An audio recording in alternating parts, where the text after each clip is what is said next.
Hello, very warm welcome. Let's talk about Mick Schumacher. The new Haas driver won the Formula 2 championship after being very consistent. Mick Schumacher usually starts slowly in his first season and he gets to grips in the second season. It's interesting because obviously he's got a lot of pressure having the Schumacher surname, so it's going to be very interesting to see how he does. Even in Formula 2, his first season he started very slowly.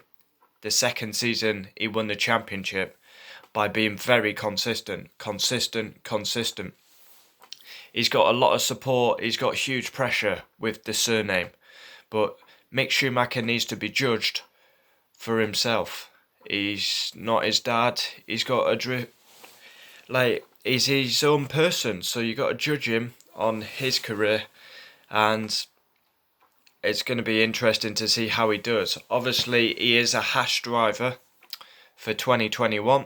He will partner the controversial Russian Nikita Mazepin. That lineup, to me, strikes inexperience.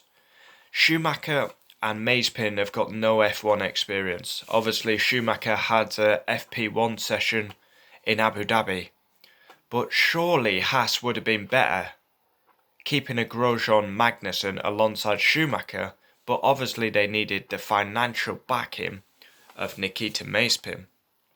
And we all know what happened with him with that video. But Schumacher, what's he going to do? I mean, it's pretty clear to see the path that he's going down. He's a Ferrari Academy driver. He won the F2 title with Prima, and now he's come into Formula 1. Obviously, they're going to hope that he delivers and he ends up in the Ferrari car. That is the dream. And another Schumacher being a world champion in a Ferrari, that's the dream. Will it happen? We wait and find out. But no doubting in my mind, Mick Schumacher will beat Nikita Mazepin over a season.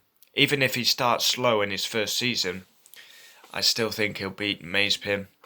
And their second season, he's usually stronger and up to grips. Comment below your thoughts on Mick Schumacher. How well do you think he's going to do? He's got huge pressure with the surname, with the pressure of that Schumacher name. But he's going to have a lot of fans.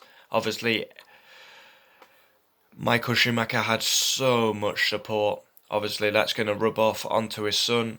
Why wouldn't it? But if he does well at Haas, if he starts delivering points for Haas. Haas have struggled recently, and I believe they could struggle in their first season. It's a terrible, inexperienced lineup, really, for Haas. They've took a huge risk, big risk. Go down all the other teams. They've got experience. Haas don't have experience. It's going to be very interesting to see how they do. But rookies have shined, and maybe that's what will happen at Haas. But does anyone actually see Mazepin beating Schumacher? I don't. But the roads they want to go down, they want Schumacher to do well at Haas, and then they want to promote him to Ferrari, and then win a championship. I mean, that would be pretty special. His dad won 5 titles with Ferrari. Schumacher then drives for Ferrari and wins the title himself. That would be pretty special. Obviously, we've seen him do demo runs in his father's title-winning cars. We saw it round Mugello, Hockenheim. It is exciting to see the Schumacher name back on the grid.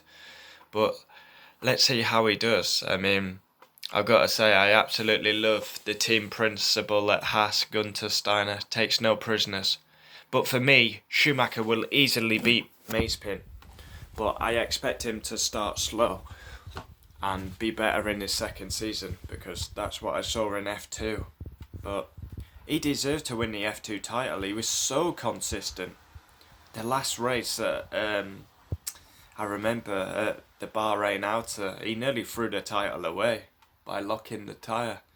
It made it pretty tense, but I am excited to see what Schumacher does. I've never been a Ferrari fan or a Schumacher fan, but I've got to say I am pretty excited to see the Schumacher name back on the F1 grid, and let's see what he can do. Obviously, the dream is Haas couple of seasons, go to Ferrari, win the title. Let's see what happens.